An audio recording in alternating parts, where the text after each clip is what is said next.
শীতকাল মানেই বিভিন্ন রকম সবজি আর সেইগুলো দিয়ে বিভিন্ন রকম পদ তৈরি করে নেওয়া যায়, যেটা আমরা বছরের অন্যান্য সময়ে এই পদগুলো করতে পারি না। এখন বেশ টাটকা টাটকা শিম উঠেছে, শিম তো খেতে মোটামুটি সবাই ভালোবাসি।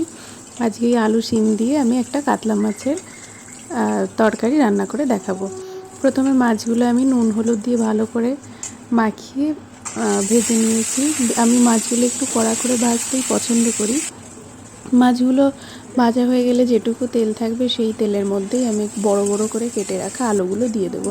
আলুগুলো ভালো করে ভাজা হয়ে গেলে আমি নুন হলুদ আর দিয়ে দেবো আদা বাটা।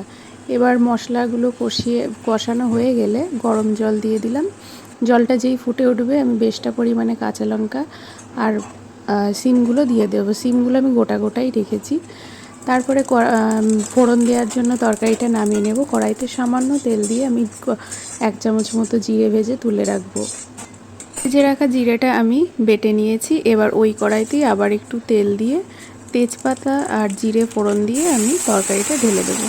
তরকারিটা ফুটে উঠলেই মাছটা দিয়ে দেবো। মাছটা দিয়ে আমি ভালো করে একটু ফুটিয়ে নেব, মাছটা যাতে সিদ্ধ হয়ে যায়। এখানেই খুব সুন্দর একটা সেন্ট বেরিয়ে গেছে। এবার ঝোলটা যেই পরিমাণ মতো হয়ে আসবে তখন আমি ওই ভেজে রাখা জিরের গুঁড়োটা দিয়ে দেবো। আর যেহেতু ধনেপাতা এখন সবসময়ই ঘরে থাকে, ধনেপাতা না দিলেও হয়, যেহেতু এখন থাকে তাই আমি বেশটা পরিমাণে ধনেপাতা দিয়ে দেবো। ধনেপাতাটা দিলে সেন্টটা জিরের গন্ধ দিয়ে খুব ভালো লাগে।